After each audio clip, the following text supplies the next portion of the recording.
The emergency room's fluorescent lights made my phone screen glow as I texted my parents. My hands were shaking. Mark had fallen during soccer practice, and the doctor suspected a broken wrist. "Mark's in the emergency room," I typed. "Could one of you come?"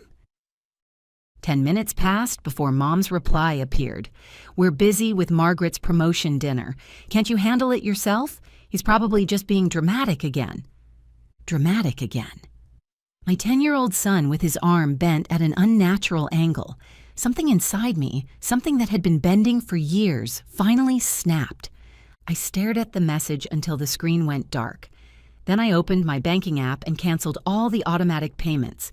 Their mortgage, car loan, credit cards, utilities, everything.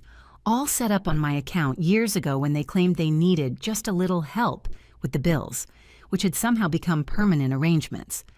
My name is Julia. I'm 35 and a financial analyst. This is the story of how I stopped paying for the love that should have been free. 3 days before canceling those payments, I stood in the hallway of my childhood home, looking at the familiar wall of family photos. My sister's graduation, her wedding, her first baby. In every photo, my parents beamed with pride. My own achievements weren't captured in any of them. After 35 years, I should have been used to it, but I felt the familiar tightness in my stomach. "Julia, is that you? Come help me with the dishes," my mom called from the kitchen. I hesitated. I hadn't come here to help with dishes. I'd come to set boundaries after years of financial manipulation. But old habits die hard, and I found myself walking into the kitchen anyway. Mom was arranging an elaborate spread of appetizers for Margaret's promotion celebration. "Can you finish this while I get ready?" she asked, already wiping her hands on a towel. "Your dad got the wrong crackers. Margaret likes sesame, not plain." I nodded and took over. Same thing. Different day. My phone buzzed with a text from Sharon, my ex-mother-in-law. "Did you tell them yet?" I hadn't. How do you tell your parents you're cutting them off after years of supporting them? How do you explain that their only grandson didn't even include them in a school family tree assignment? The front door slammed and Dad's heavy steps approached. "Julia," he said, barely looking at me, "where's your mom?" "Margaret will be here soon." "She's getting ready," I replied. He nodded and disappeared into the living room without saying anything more. I quietly arranged the crackers, thinking about all the times I'd stood in this kitchen, hoping for approval. My scholarship to UCLA, my promotion, the birth of my son. None of it had ever been enough. They always focused on Margaret, their miracle child. I was just the practice run. 6 months ago, things had changed. They started calling weekly to ask about Mark, inviting us to dinner, offering to babysit. I wanted to believe they finally cared, but when Margaret's promotion happened, I realized the truth. They just needed money. Mom returned to the kitchen wearing the blouse I'd bought her last Christmas. "Did you finish the appetizers? Margaret will be here soon." I nodded and slid the tray toward her. "We need to talk." Her face shifted from happy to nervous. "About what? Can it wait until after the celebration?" "No," I said firmly. "I'm stopping all financial support." Her face went pale. "What financial support?" she asked, feigning ignorance even though I'd been paying their car loan, house repairs, vacations, everything for years. I pressed my hands against the counter, trying to stay calm. The car loan, the credit cards, the house insurance, everything. She stared at me, shocked. "Why would you do that after all we've done for you?" I couldn't help it. I laughed bitterly. "Oh, what exactly have you done for me?" "We raised you. We made sure you had food to eat." "That's the bare minimum," I snapped. "When Randy left, who actually helped me? When Mark needed to go to the doctor, who stepped up? When I got promoted, who even noticed? Not you, never you." Dad came into the room, looking confused. "What's going on?" Mom turned to him, her voice rising. "Julia says she's cutting us off after everything we've done for her." Dad's face darkened. "Is this about that text? We already explained." "It's about everything," I said, my voice shaking with frustration. "It's about Mark calling Sharon grandma, because she actually treats him like a grandson. It's about you skipping his birthday to go on Margaret's trip.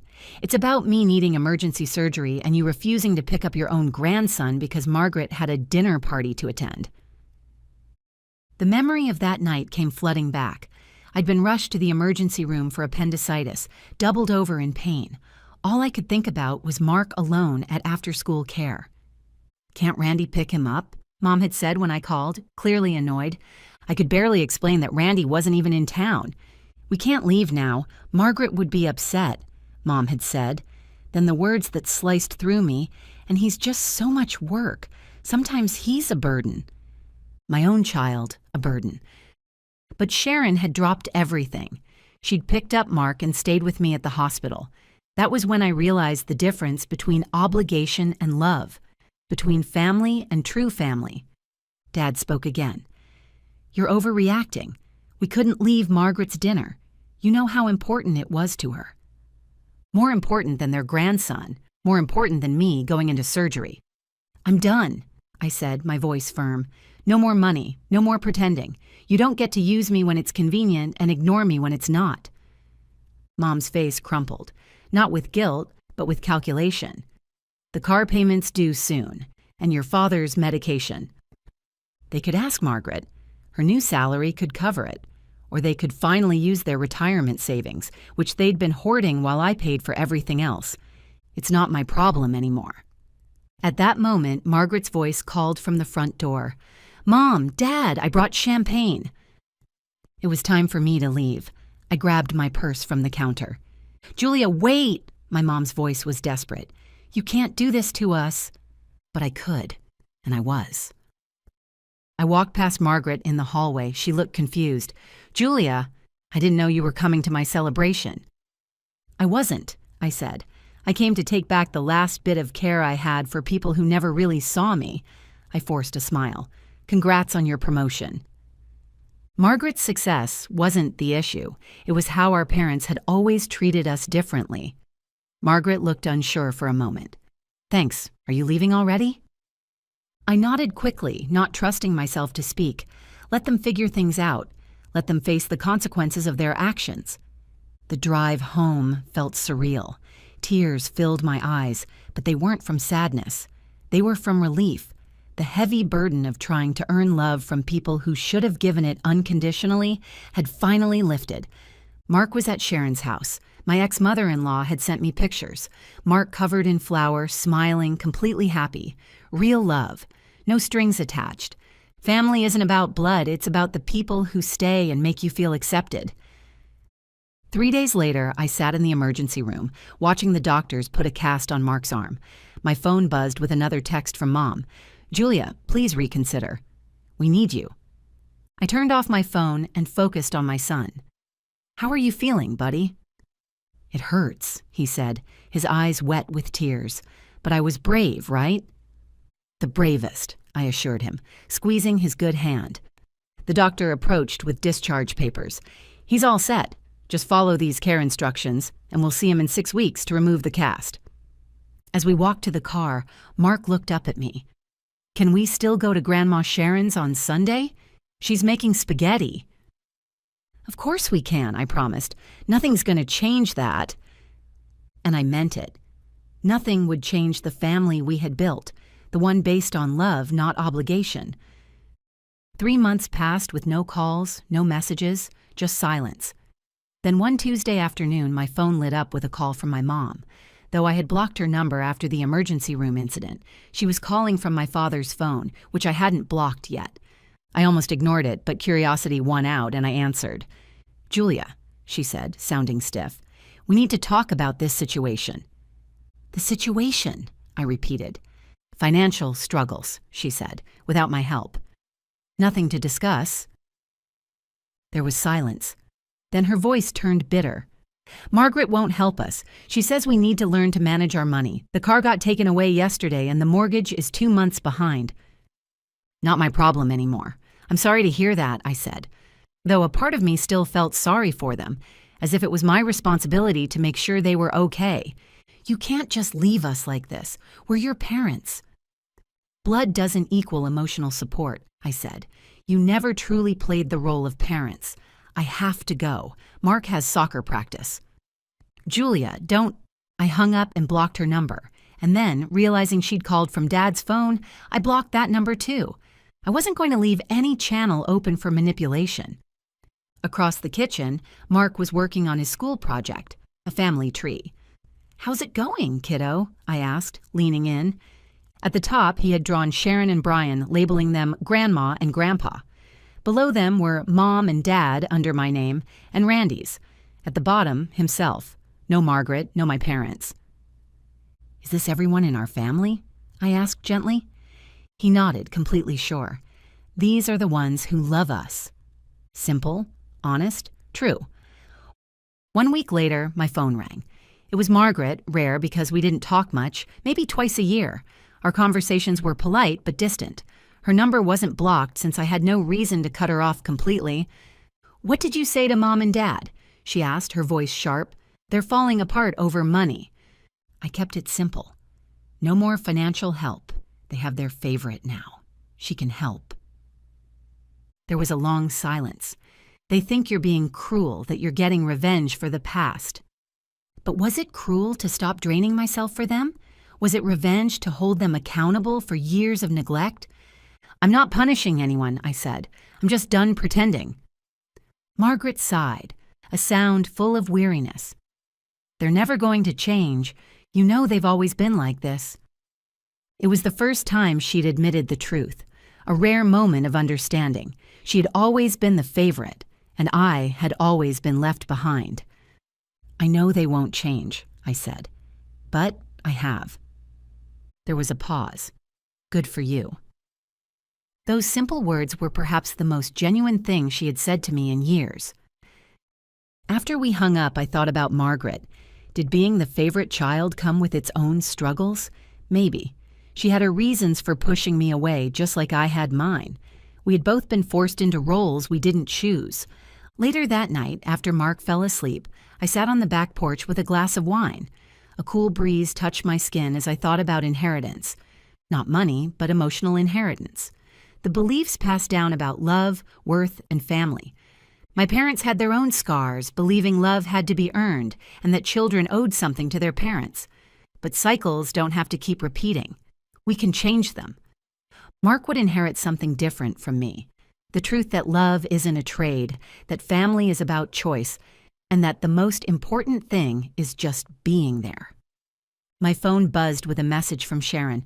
"Brian's making his famous chili this Sunday. You and Mark coming." I smiled as I typed back.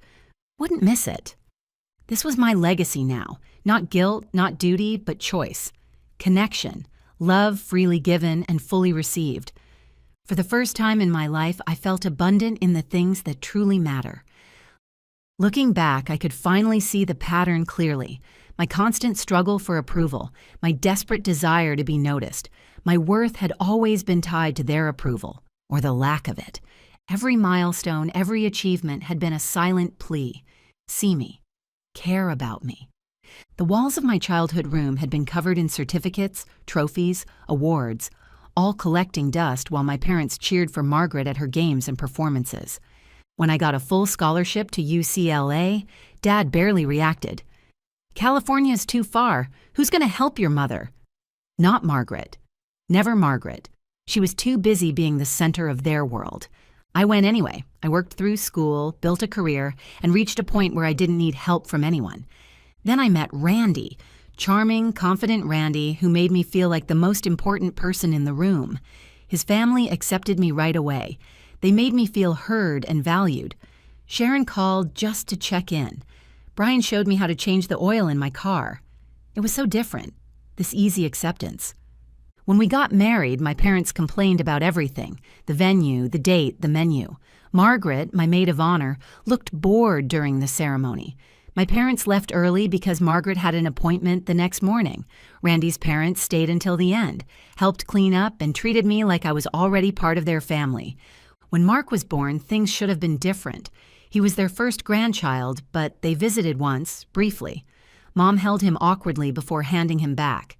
"He looks like Randy," she said, like that explained everything. Sharon and Brian, though, were different. They brought us food, helped with Mark when I needed a break, and treated me like I mattered. Then Randy left. A text message, no face-to-face conversation. Sharon found me crying on the bathroom floor.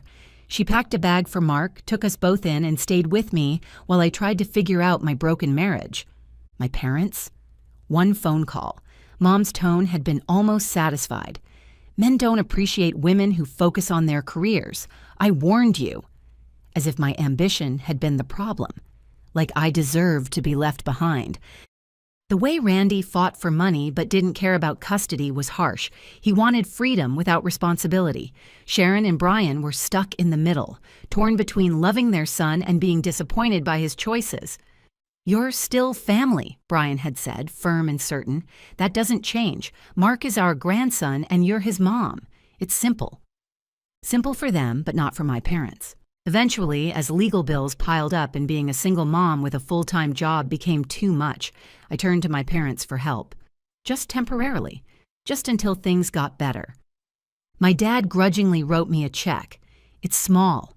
Don't expect this often. We're not a bank." But when their car broke down the next month, they asked me for help right away. "Can you cover this? Just this once, until we're back on track." That one time turned into many. They kept asking for more, and I kept giving. I used my financial knowledge to set up auto payments from my account, telling myself it was temporary but watching as it slowly became their expected support system.